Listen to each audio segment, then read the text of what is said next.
The point when God began to work in my life was when I had a transfer from one colliery, from St. John's, and I went to another colliery to work, a colliery near Port Talbot called Bryn Colliery.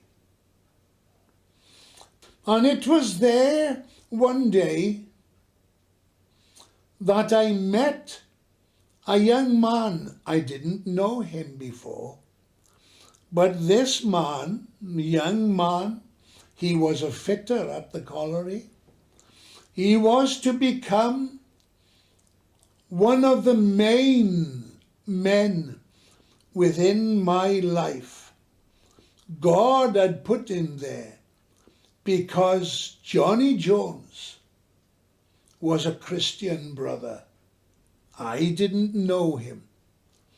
But one day he was on the pit top and he was handing out tracts. I met Yorrie some 52 years ago on the surface of Bryn Colliery.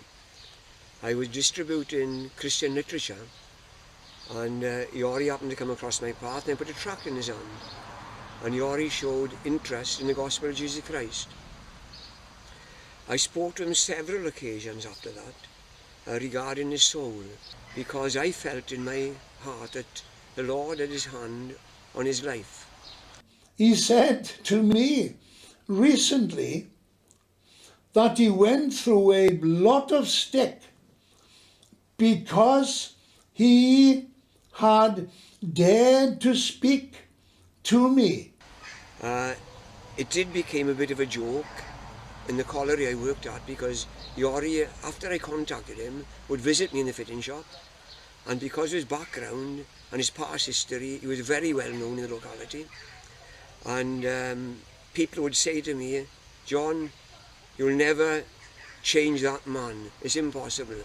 And my answer always was, I can't convert anybody, but Jesus Christ does it. And it's only through his work on the cross that a person can be converted. And Yorrie was controlled and governed by alcohol.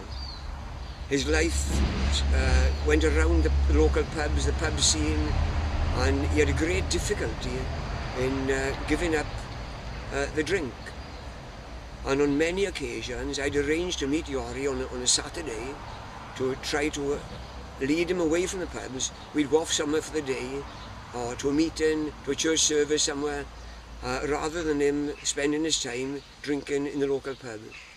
And sad to say, on many occasions, Yorrie failed to turn up to meet me.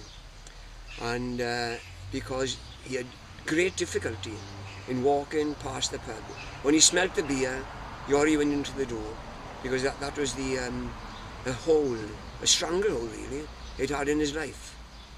And on one occasion, he never turned up for us to go out together on this particular Saturday, and I went to his house to speak to his mother. And she was in a bit of a state, she was crying, and she said, "I don't know what we're going to do about Yorrie. He's living a terrible life, and I don't think he'll ever come to know Christ. I sometimes wish he'd never been born." And she was in a bit of a state that day because of what Yorrie had done in the previous week. But I believe there's nobody too far from the gospel of Christ to be converted. But then I went through this dream that shook the life out of me. I was so frightened. I saw myself in a sheer panic.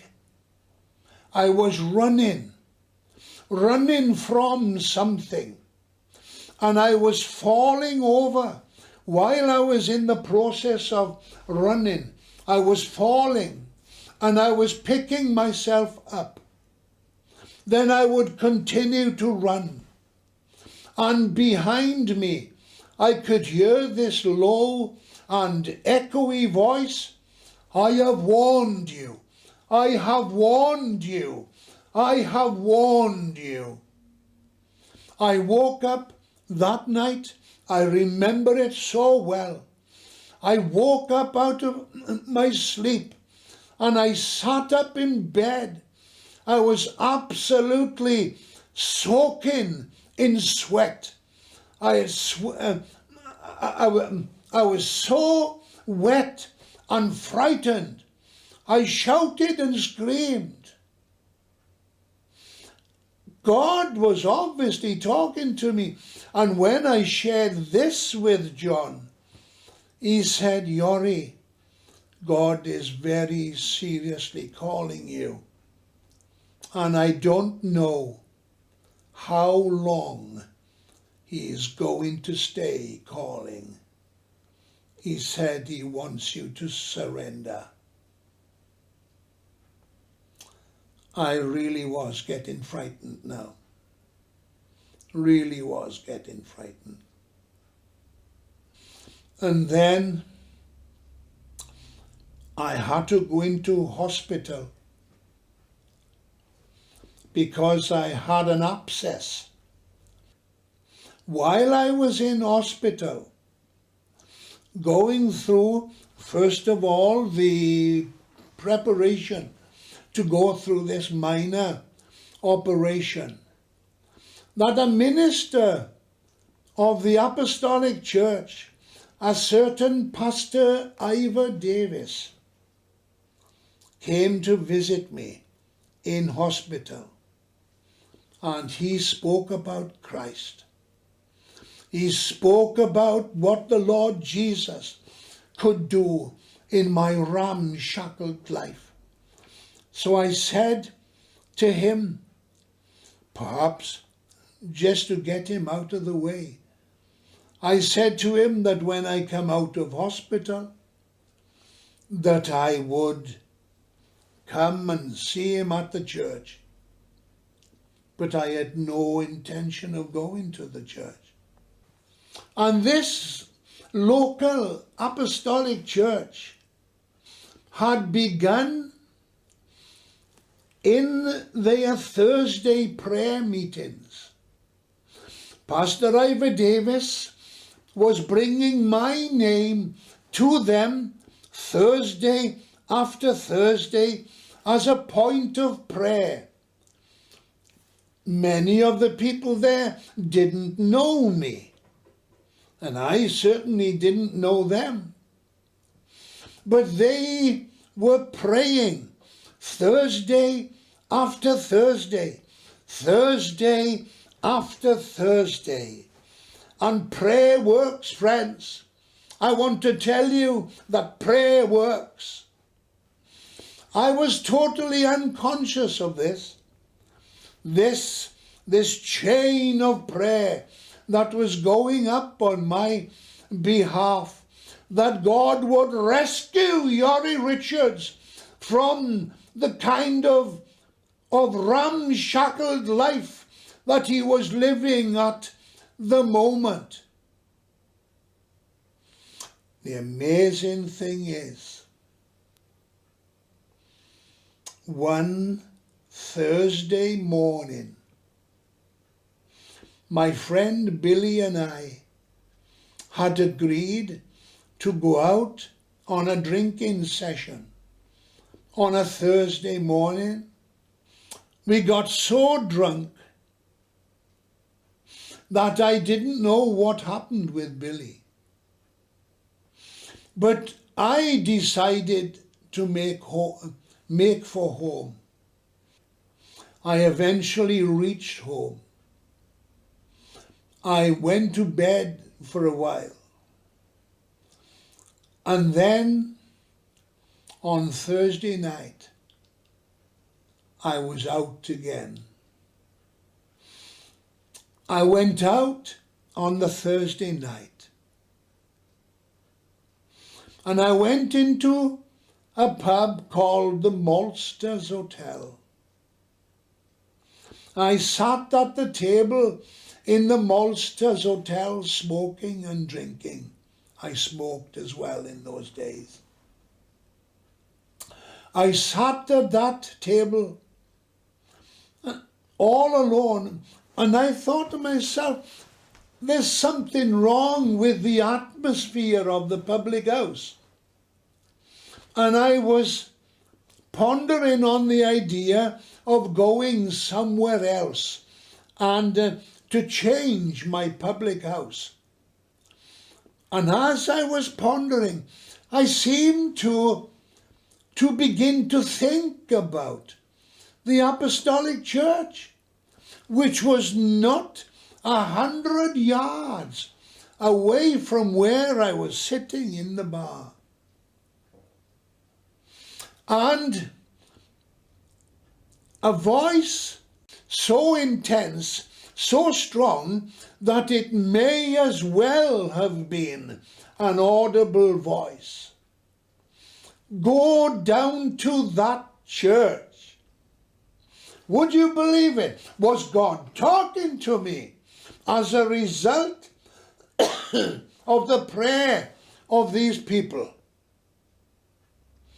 And I was lighting up fresh cigarettes. I was putting more drink inside me to try and silence this mental impression that was being put into my mind.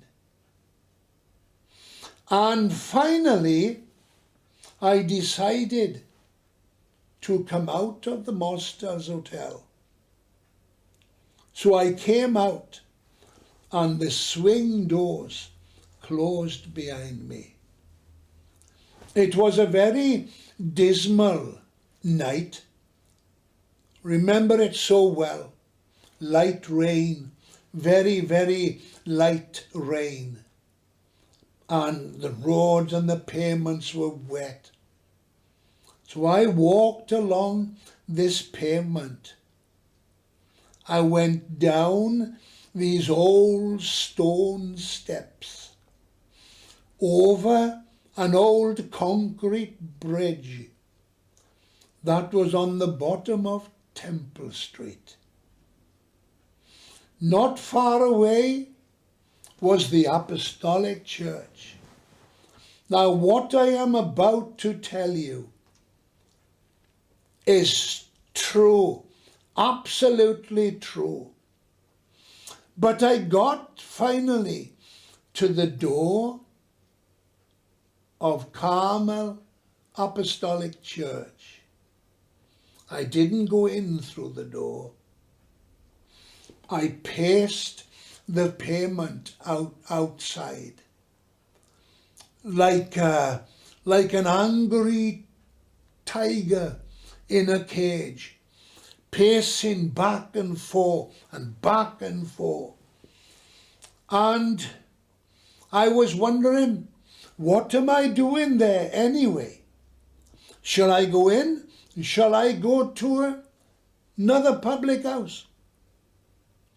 And I was thinking upon these things and walking back and forth the pavement. I'm sure if anybody had seen me walking up and down this pavement, they would have thought that there was something wrong with me.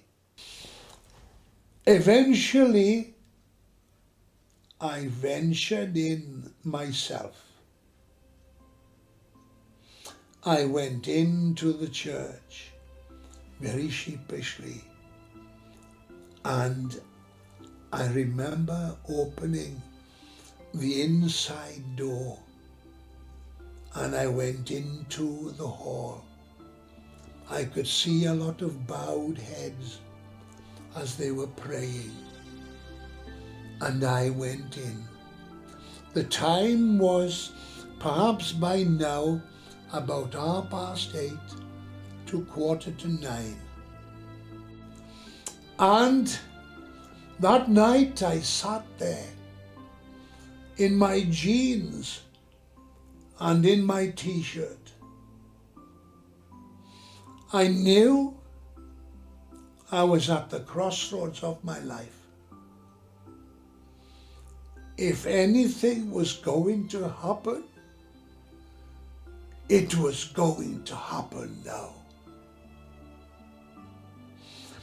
And as I sat there, right on the end of this wooden bench, I could see Pastor Ivor Davis coming out to the front.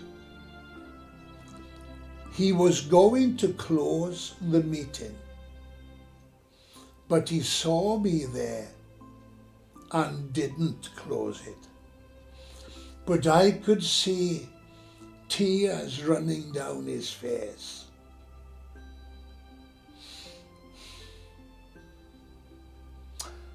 It was crossroad time. I was at the crossroad. If I had said no to God at that time, I fear what would have happened to me. Remembering the dreams where God said, I have warned you, I have warned you. It was crossroad time. And I myself, Pastor Ivor Davis didn't come to me. I went to him. And I caught hold of the lapels on his jacket. And I said, help me, Pastor, help me. And Pastor Ivor Davis said to me, Yorrie, there's only one person can help you. And that is the Lord Jesus Christ.